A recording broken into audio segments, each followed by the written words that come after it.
Alright, and welcome back to Jessie Breaks Out. Welcome back to Summoner. Our Let's Play here. This is part 2. I am your host, Jessie Lockhart.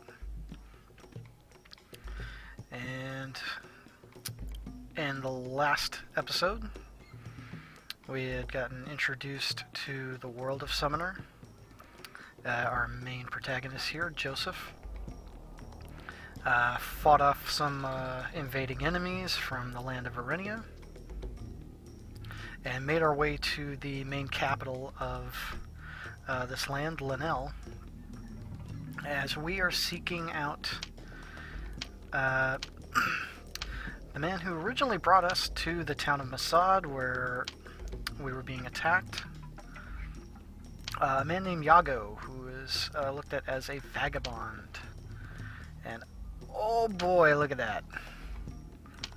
Look at that. Oh man, the transition is just amazing, don't you think? That looked really bad. Oh boy. There's another, he'll do nicely. I'm too old to fight, of no use to the king. The army will have a place for you, vagrant. It looks like they're just picking people up off the streets to recruit them into the army. It's kind of messed up. But then again, these are older times. Welcome to Linnell, your grace, his majesty has been expecting you. I hate this river and I hate these boats. They all reek of fish. That doesn't seem right. The War Council will be up in a moment. Follow me. Yeah, drafting may not, I'm not sure if the word that existed in a time like this, but the concept sure as hell existed. And if, well, land was going to war, a kingdom was going to war, it needed soldiers. And aside from any knights or career soldiers they may already have, they're going to need, you know, peasants, farmers, and whatnot to be on the front lines and take the brunt of the losses. And if you were a member of this kingdom, you didn't really get much of a choice in the matter. So there we go. We got someone to talk to here, DURGAN the sailor. What am I going to do? The captain says we must leave Linnell, but I will not get in a boat without my lucky charm. Your lucky charm?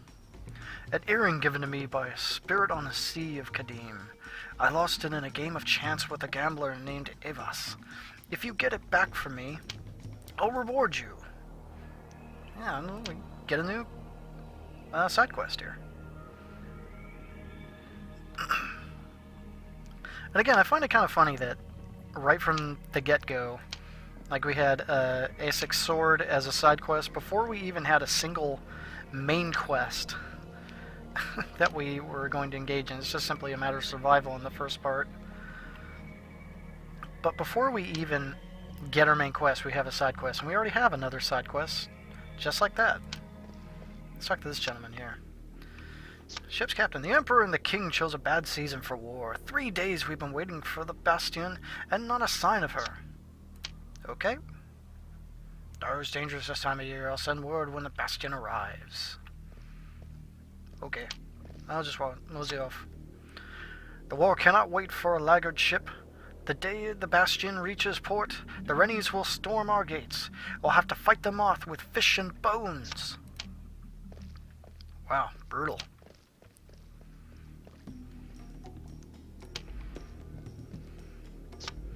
Have you heard? The Rennies are looking for a boy with a mark on his hand. I wonder what the Emperor wants with him.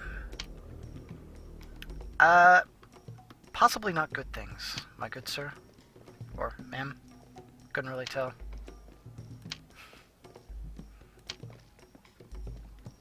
So here we are in the outskirts of Linnell, basically the main port along the river just outside the town. Not much really to do here. Pick up a couple of side quests, search for some items around here. I believe there's one. And yep, there we go. Healing drought. A potion. And again, working with the fun little camera angles I mentioned in the first part.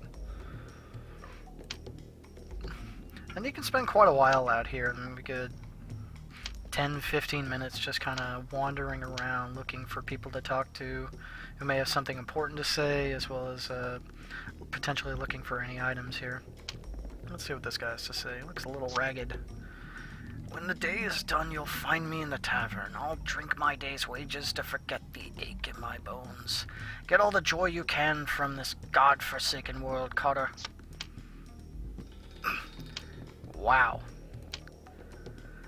You know, hard labor can really temper a person. And wow. He looks like he's seen much better days. I don't envy your lot in life, plowman. Clawing in the mud for turnips only to be taxed by the lord of butchers by the rennies. Give me a barrel to break my back any day. Yeah, true, just basic manual labor seems pretty simple. Farming is, I can only imagine, it's a pretty big pain in the butt. But it's pretty important overall and for any sort of a society to survive. The captain says these crates won't move themselves, but if we wait here long enough, they just might. I'll not break my back over for a sodden pid like him. Wow. A lot of happy people around here. I can sing for you the Maiden of the River, the Hound of Gurahan, and the Squire's Laughing Dog. We played at all the fine inns and taverns.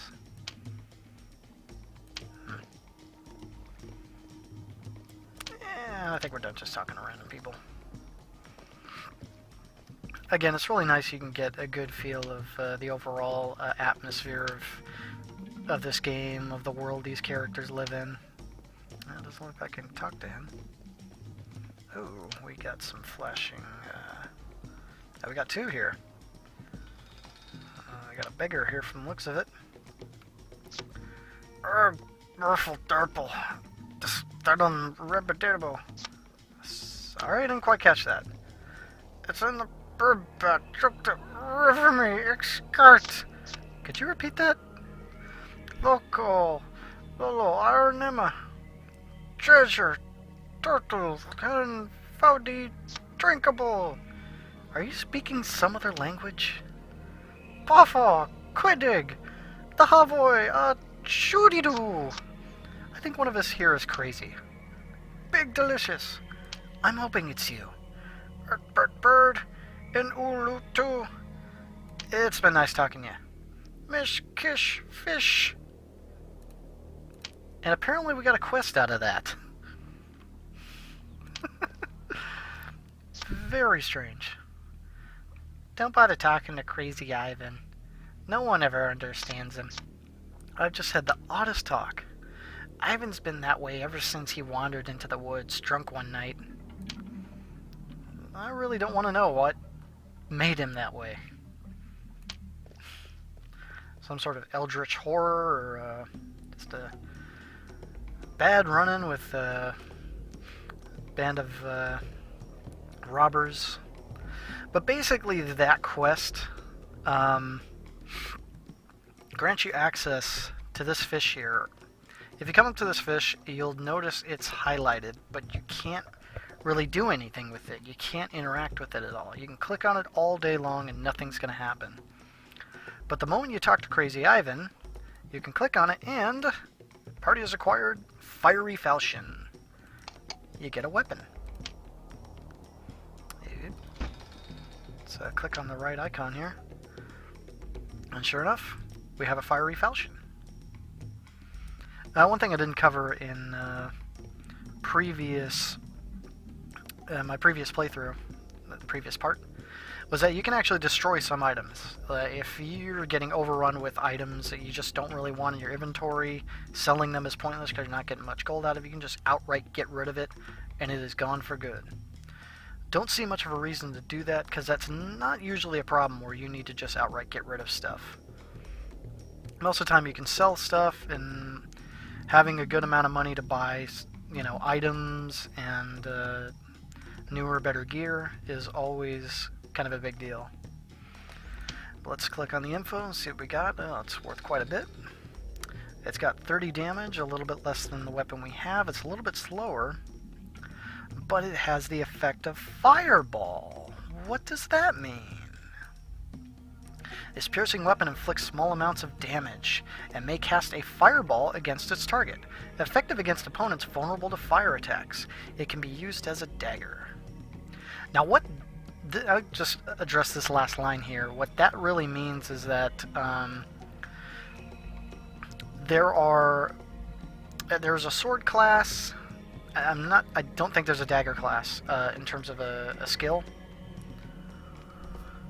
But there are different types of sword-like items. It's basically, you know, daggers, short swords, long swords, broadswords, two-handed swords, and all that.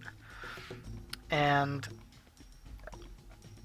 I mentioned in the previous episode that one of the characters we're going to come across is the sneaky type. And clearly you kind of imagine that type of character is probably going to be proficient with a dagger. And I'll just come out and say it, we're going to end up with a rogue in our party. Or a classic early version of Dungeons & Dragons thief. And dagger is some of the types of weapons you can use in the sword class. However, our thief character is primarily hindered and can only use weapons that can be used as a dagger or short swords of that nature. Basically smaller, lighter weapons. That character can never use anything bigger than that. So it's kind of nice to have a weapon that can be used as a dagger, which is strange. For one, it's called a falchion, and I'm not sure falchions normally look like this. But this is a fantasy game. As far as I'm concerned, you can make up whatever words you want to classify a specific weapon. If you really are the technical type and you really care about this stuff, this probably drives you crazy. For me, it is a little bothersome, but I can live with it. Because again, it's fantasy. They can twist and tailor words to resemble something more to their liking as they prefer. But our fiery falchion, while stat-wise it's not really better than our short sword, it does have that nice little effect, let's equip it here, of fireball. Now if you see an item that has effect on it, followed by something like fireball, or you'll see other stuff such as empower or heal, some effects. Basically what that means is every now and then the item is randomly going to cast that specific spell. In this case, this weapon, the fiery falchion, will cast fireball on a random chance. That's kind of a good thing, and it's also kind of a bad thing. Anyone familiar with RPGs, Dungeons & Dragons, is familiar with the spell Fireball as being an area of effect kind of spell, meaning it's going to affect multiple targets within kind of a burst or area of where the spell impacts. And also, familiar with those games, those kind of spells are not necessarily family friendly. And in this case, a spell like Fireball is definitely not family friendly. You launch that spell on an enemy that has an ally adjacent to it and they're locked in combat, not only is the enemy going to start suffering damage from that, so is your ally. So we're equipping it for now. I normally ignore this use of this weapon because of that effect. As I'm locked in a melee, this thing's going to randomly cast Fireball and I'm going to get caught in the middle of it and I'm going to start suffering damage. I'm going to see if I can manipulate it to where when it does get cast, I just basically get out of its area of effect, but just outside of it so that the guy I'm attacking stays in it as well. For that effect, if I can get it to work, that'll make this weapon very useful. I also did mention in the previous run, the previous episode, that we'll be encountering a weapon pretty early on that I end up using for a large portion of the game. However, this is not it. It's a similar kind of weapon, though. It'll have a similar effect, but a different spell. Alright. Drago has a clever plan. Clever plan? It's a secret. I promised I wouldn't tell. Okay. I think at some point she plays a part in a side quest or something. But for right now, she's keeping secrets from us. If you're looking for a blade, don't you move a bloody inch, Cuffug. I got what you need right here. Cuffug. What is that? That is one thing about entering a new world where you're just going to have random words just thrown out. Random... Cuffug. That almost sounds really, really dirty. Like the F word or something like that. So here we go. We have a item shop. You can see a lot of these items are in red, and that basically means we do not have access to them yet. Like, let's take a look at this short sword. Or, sorry, long sword. I know how to read. For one, it's cost more than we actually have. Really good damage, good speed. Requires sword skill, and then here we go, Heavy Arms 3. Heavy Arms is a skill normally associated with two-handed heavy weapons and armor. And it requires at least 3 points in that skill for us to be able to use that. And that's why it's in red. And you see a variety of other items such as this battle axe, a war axe, a sledgehammer, a war club. These are items that we don't have the skill for yet.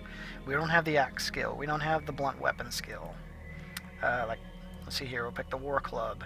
Requires blunt and heavy arms 1. We got a sledgehammer. Requires blunt, heavy arms 4. You can see the damage output is pretty decent. Not as good as the longsword, though. Not as fast, too. It's not a great weapon overall. Alright, check out this war axe here. That requires the skill axe. And not much else. It's also a one-handed item, which is good. If you get decent stats on a one-handed item, it allows you to also use a shield. Pretty good. A war axe. We also got a halberd here. That requires axe and heavy arms. A quarterstaff. That requires staff. We got a crossbow. That requires bow.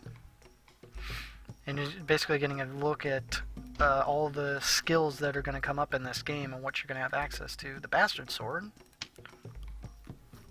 Surprisingly, you would think a bastard sword would require a heavy arms, but no, not this one. I think probably because it's about the same size as a long sword and you're using it with two hands, so you don't need as much strength, but overall it's not great in terms of the damage, at least compared to the long sword. It's much cheaper though, by about 1/5. And then see a short sword, what we currently had, a falchion. Again, it looks nothing like a falchion, so I don't know why it's called that. But whatever. Let's see what else this guy has. Trading, oh no, let's go back. We can also sell some items. So like we can sell this worn katana, get a bit of money for it. We can also sell this short sword, but I think we're going to hold on to it for now. Anything else? No, he primarily has sword weapons to sell, so nothing else. So with that, we sell our item and we move on.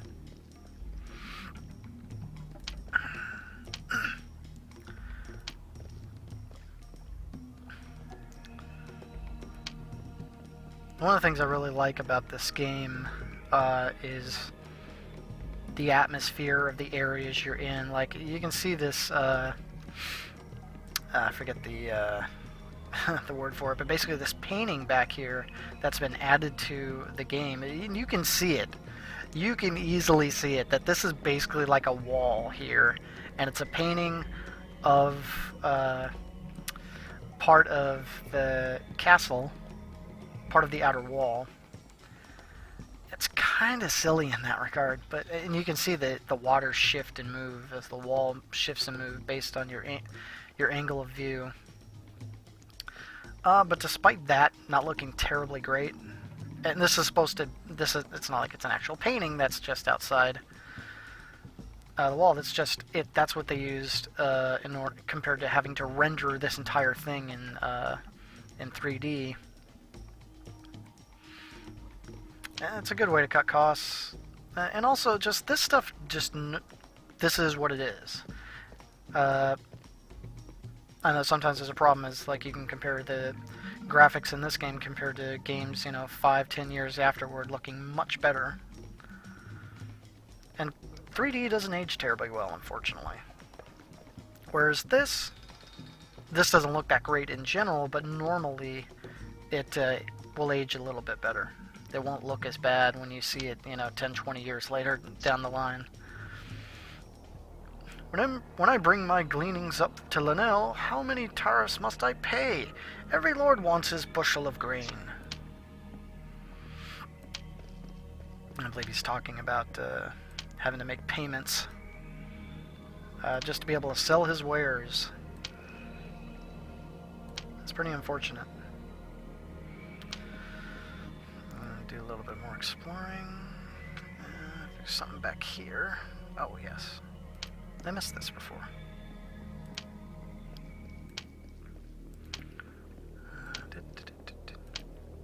I am going to be using a strategy guide for the PS2 version that I got along with the game back when I first got it.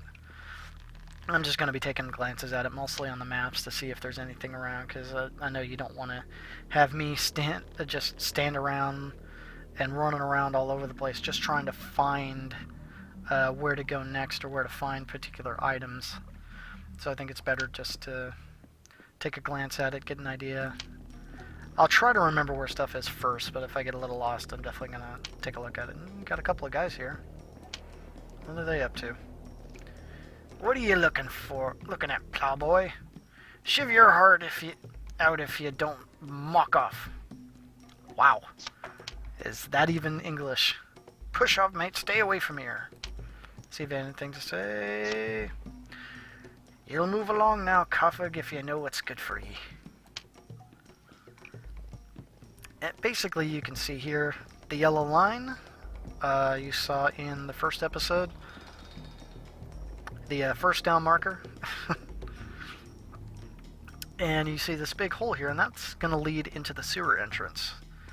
I can't really do anything about that right now. That's going to play a part later on in the game. There you go, you see all the docks here. Again, people you can talk to, mostly just for atmosphere. Get a feel of the lore and history of the game, but not much else other than that. The Lord of Hard's been raiding the Rennies all. How many days until we reach Linnell? You're in Linnell! What are you talking about? Oh, when they reach Linnell. My apologies. The way I read that initially, it sounded like he was saying, how long till we reach Linnell? Are you blind, man? You're in Linnell. What are you talking about?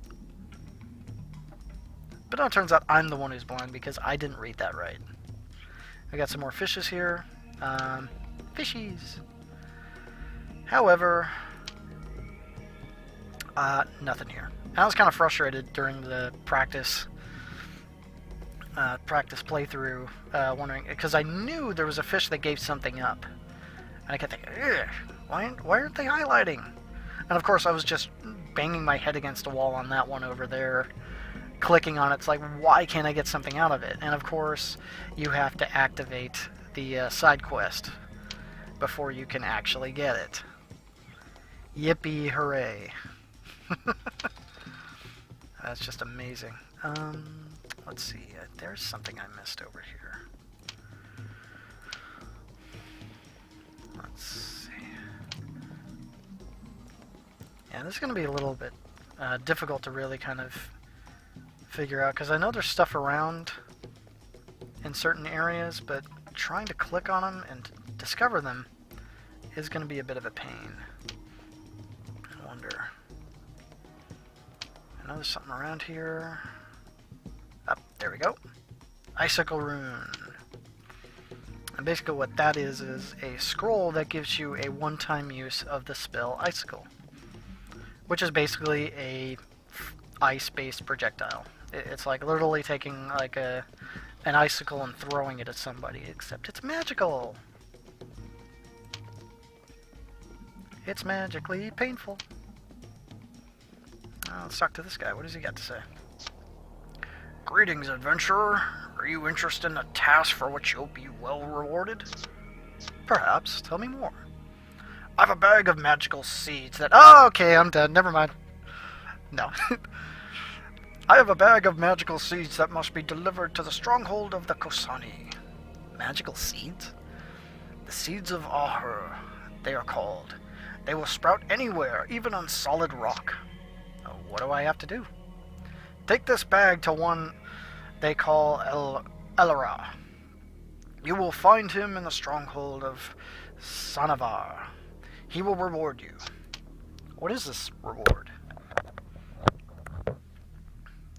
Elra will pay 2,000 gold for his safe delivery of these seeds. Will you do this? Sure. I am much obliged. Here are the seeds. Elra is well known, so you will have no problem finding him. Gain some seeds, and quest journal updated. Okay. Yeah. Like, immediately, I'm sure other people might have thought when you said magical seeds, it's like, oh great, Jack and the Beanstalk all over again. I don't know if anybody enjoyed Jack the Giant Slayer, the recent remake, or even Jack the Giant Killer for that matter, the original film. But not a big fan of either. Although I am a fan of the Riff Tracks version of Jack the Giant Killer. Very funny. I recommend checking it out. Going to Riff Tracks Live, or rifftracks.com, and take a look at their stuff, particularly their live events and getting Jack the Giant Killer. Very funny riff of that movie. And the movie itself is just so awful. It makes me ashamed to be Irish because of the portrayal of a little green man in a bottle. It's awful. So awful. Alright, we're gonna talk to this guy. Looks like he's got something for us. Greetings, adventurer. I have a task for a brave warrior such as yourself. What is this task? Well, there have been some trouble with a band of robbers in the grasslands near Linnell. What about the robbers? Evildoers who waylay my caravans, leeching off my profits. They're a scourge on all law-abiding folk. Where are your caravans? Mine are the richest. Why your caravans? Mine are the richest in all Linnell, laden with exotic spices from the Galadians. These thefts must end. What do you want me to do? Find and vanquish all these villains. Bring me the bow of Zane, their leader, and I will reward you richly. What's so special about his bow? It's a weapon of no particular value, except as proof that you have defeated the robbers. Okay. I don't know. I don't have any issues with Billy Zane. I don't know why I gotta go out and, kill him and take his bow and whatnot. In fact, I don't know why Billy Zane is even in this game. Welcome to Linnell, traveler. Have you come for trade? Indeed I have. However, I cannot buy what you're offering, because I need the heavy arm skill. I'm not Troa Bartoning in enough. I gotta gain some more levels and be even more Troa Bartoning. Now I'm just making shit up. Alright, so we got recovery droughts. I believe that is regenerate, yes. Slowly regenerate your health over time. Healing drought is healing. Drithen's brew. Empower. So a lot of what these potions will do is just kind of grant you a magical effect that normally a spell will also grant you.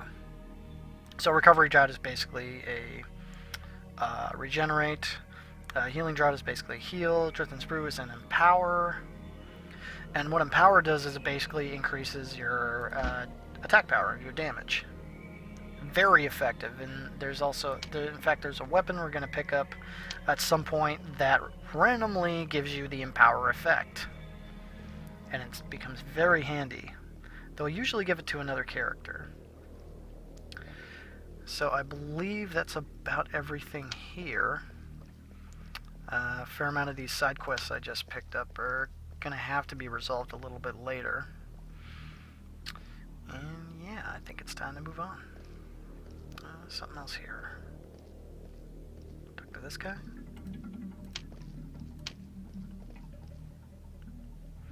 Keep out of trouble, farmer. We have problems enough without the plowman running riot. Okay. Something here. Nope. So I think it's just this. Pass the first down marker. And it's not really necessary, but we're going to save our game here.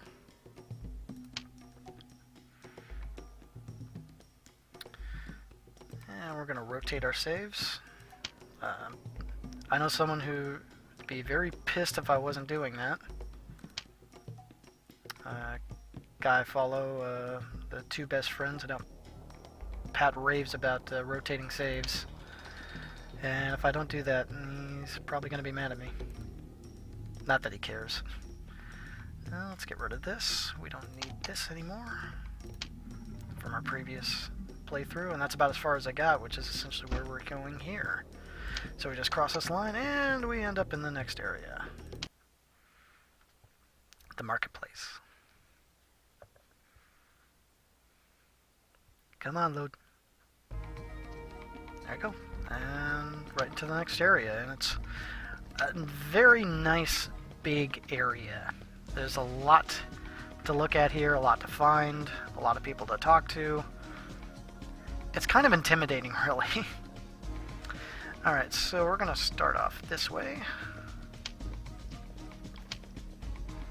Let's see if there's anybody to talk to here. I think we're primarily just going to ignore the basic NPCs. Anybody who has the exclamation points over their head are basically people of interest. Can I interest you in an elixir? A filter or libation, perhaps? Yeah, it's pretty much the same as the previous shop. Coverage out to regenerate, Drift and Sprue for empower. Oh, but we also have a swordsman's ring. I know how to talk.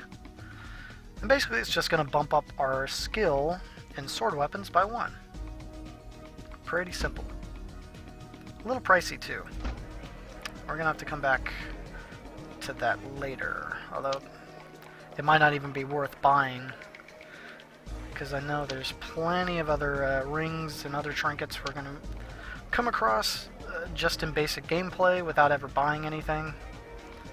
And truth be told, I think most games, just stuff you're going to find in treasure chests and off of enemies is all you're ever really going to need, and buying items is sort of pointless, but I can understand why, because you just want to bulk yourself up, improve what you've got before you tackle the next big dungeon. Oh, didn't mean to talk to you. Watch yourself around these traders, plowmen. Most are thieves in the land. They're from... If they've sold you the helm of Galerius, you've been robbed. Okay.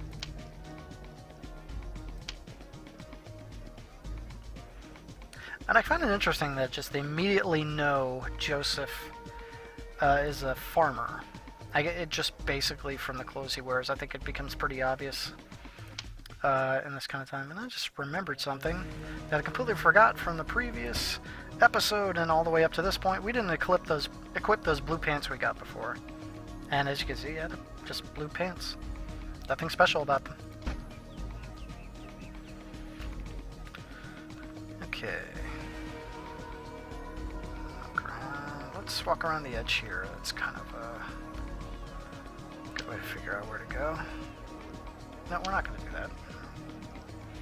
Let's see. Any people of interest here?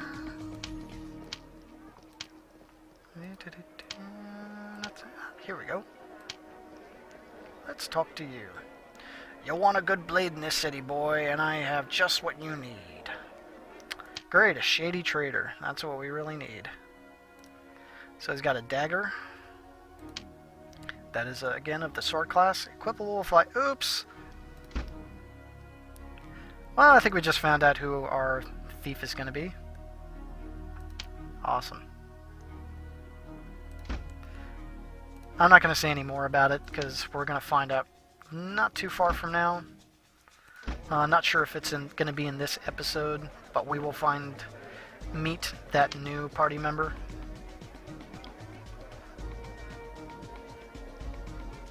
I believe I just realized something here. Ah, yes, and didn't address this before.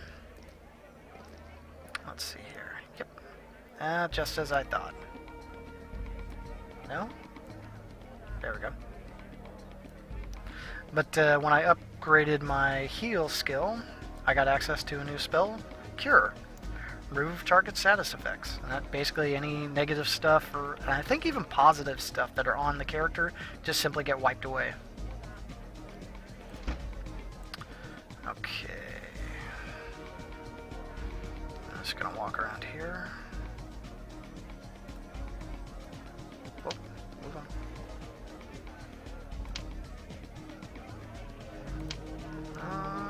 She's not a purchase of interest, but this guy over here is. Nope, it's another lady. Looks like it is. She's another trader. Potent elixirs I have in my inventory. What do you need? Wow. And here we go.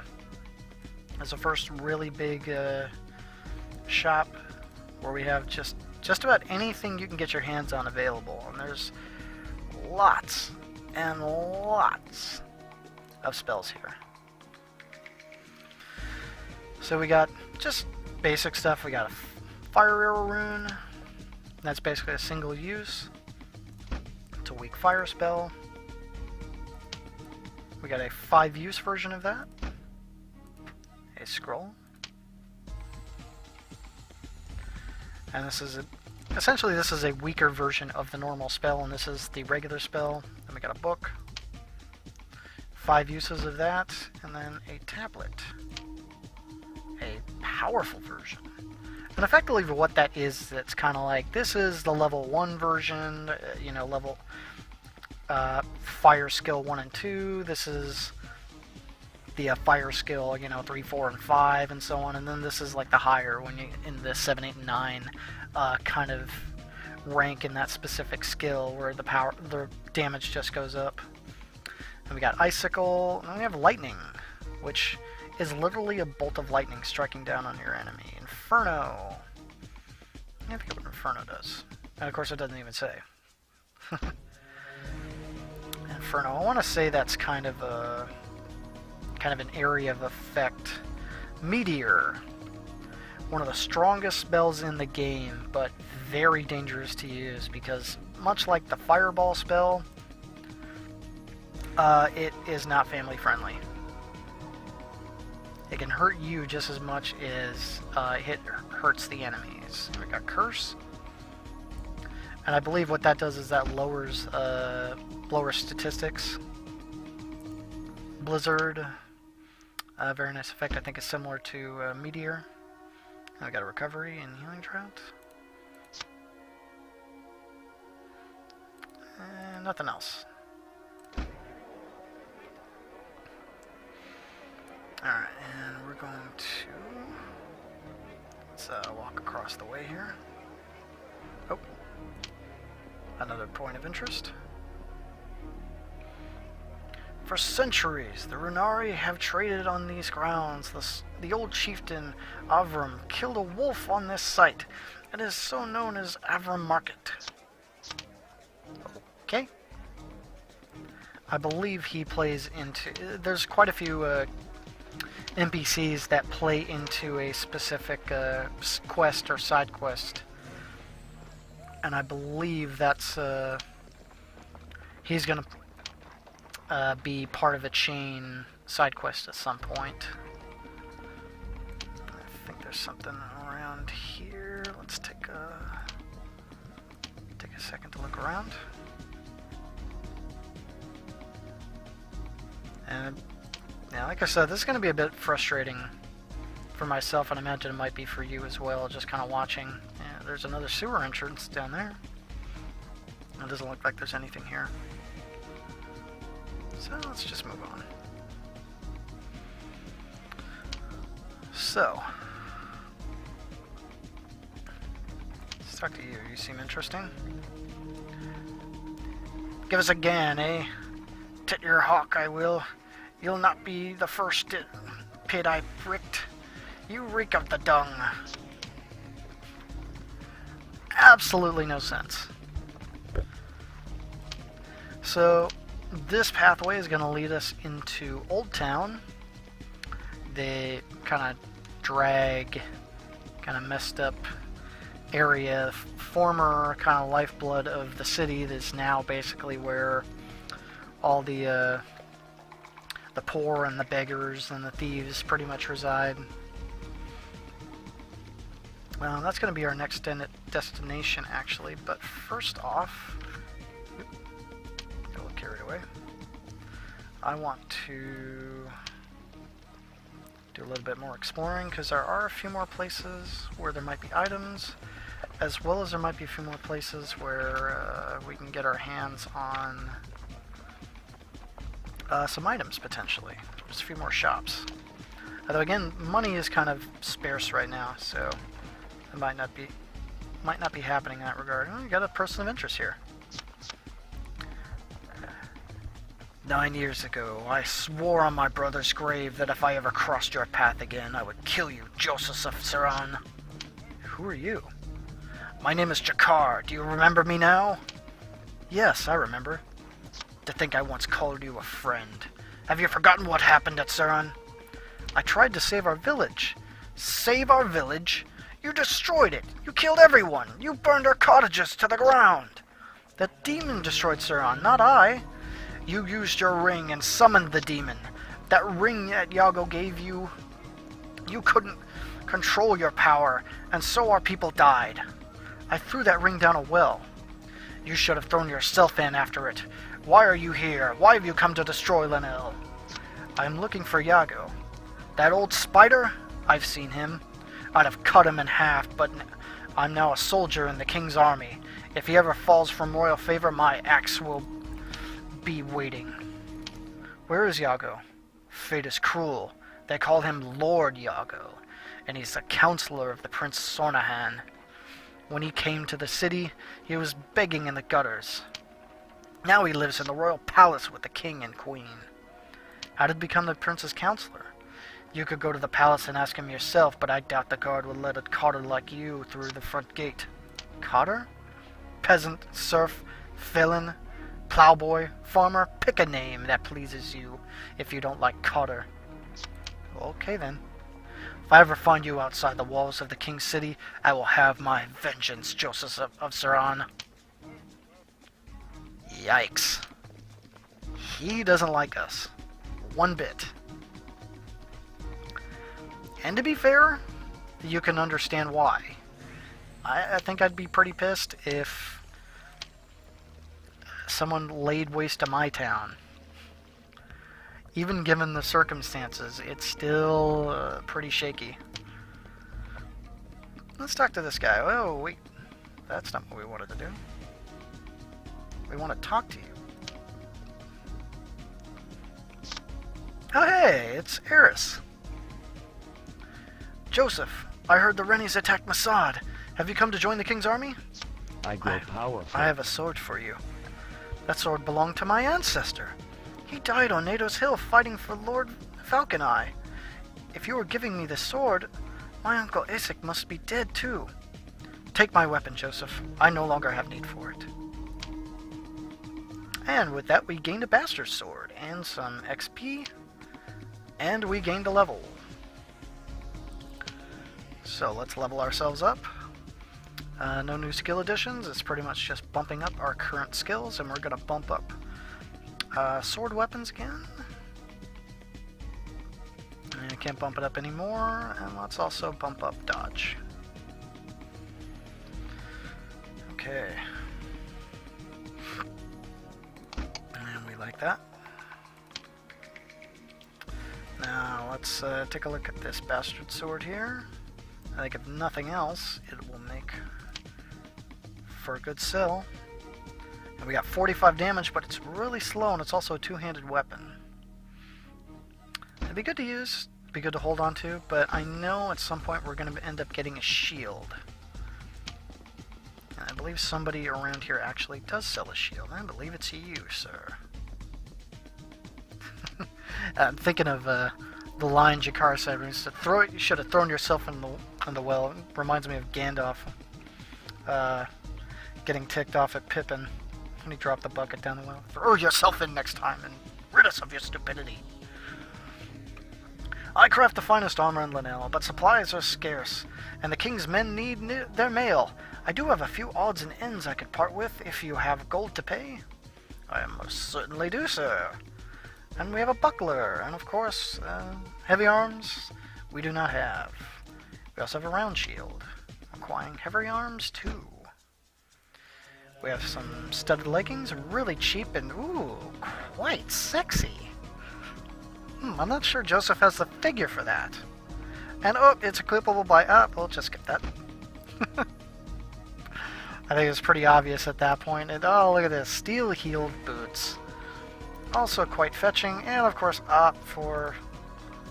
not for Joseph. I keep teasing you, but... to be honest, in my opinion, it's kind of fair because I really like the character who we're going to meet. Oh, here we go. Someone else to talk to. Greetings, sir. Burbus the bookseller at your service. Okay. Yeah, I definitely remember him. He's going to play a part in a chain quest at some point. By order of His Majesty, all loyal subjects of the crown shall pay a war tax. You dick.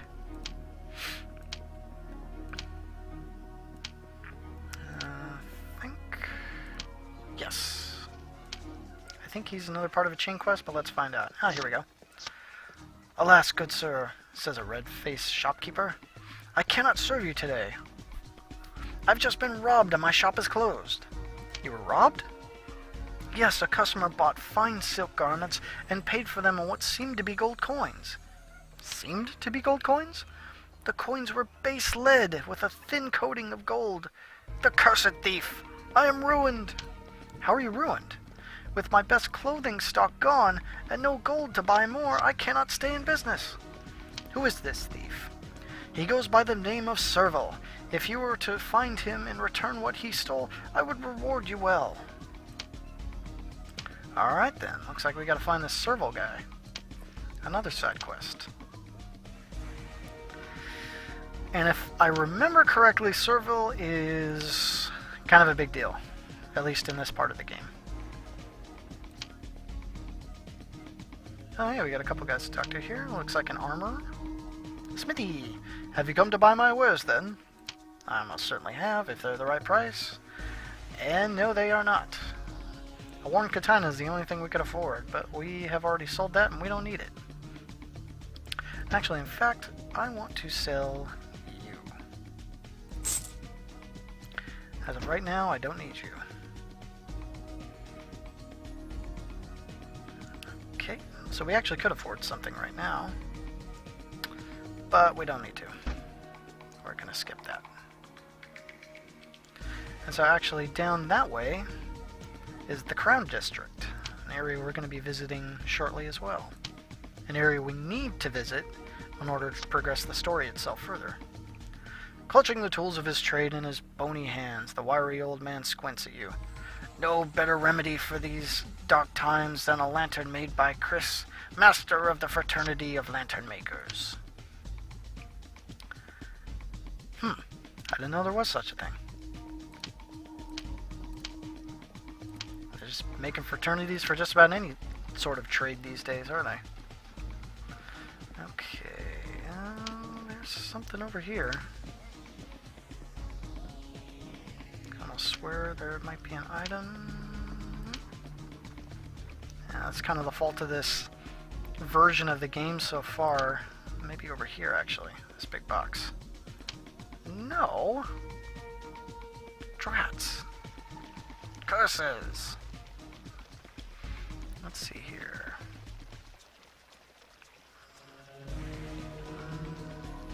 Nope. So, let's see here. Maybe there's somebody over here we can talk to. Ah, here we go. Go talk to him. The surly weaponsmith scowls at you and says, "What is it? If you wish a sword or armor made, I must insist on payment in advance." "Why in advance?" "My last customer, a nobleman, took a sword he'd commissioned but refused to pay for it." "He refused to pay?" "Yes, a servant came to take the sword, saying that my fee would be paid when his master accepted it." Has he accepted it?" 3 weeks have passed and still no fee. I have become desperate." "Why are you desperate?" "I cannot pay the moneylender unless I collect that fee. The vultures will haul me off to keep." "How are you planning to collect?" "He ignores me, but if a bold adventurer like you confronted him, he would surely pay that fee." "You really think he'll pay?" "Yes, I'm sure of it. I'll reward you richly if you can collect my fee. Do we have a deal?" "Alright, sure."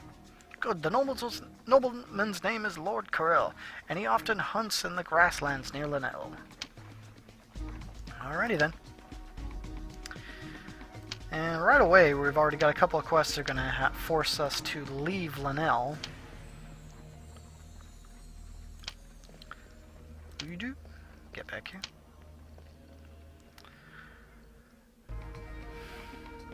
"Here's my advice to you. Beware these merchants.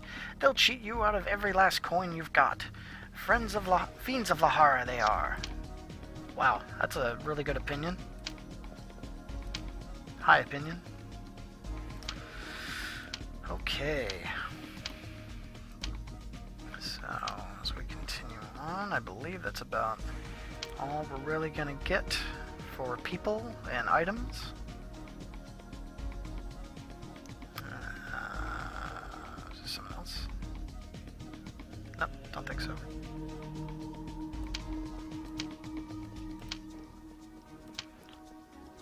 I swear there was some over here, though. Oh. Water's full of clear water. Okay. Does this do the same thing? Yes, it does. Is that intriguing? Yeah, I hear nice some sound effects coming from the well itself. I swear there's an item here. Nope.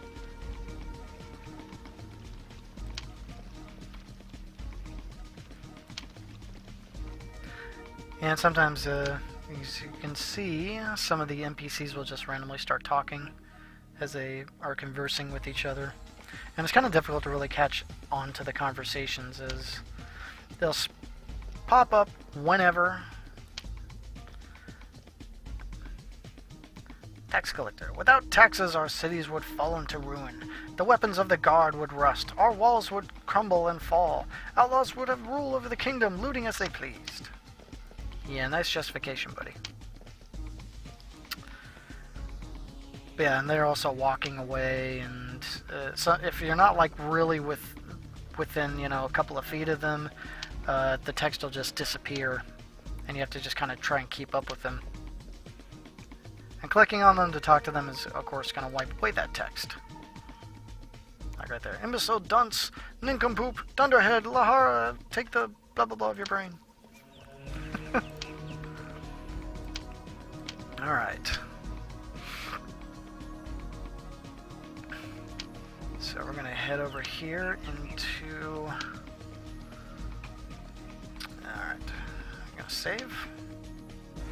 We're going to head over here into the old town. Or old city, I believe it's actually called. Alright. We're gonna cross the... wait a minute. Okay, can I... I guess I can't enter from here. What the crap? Oh, there we go. That was strange. It's really picky for some reason.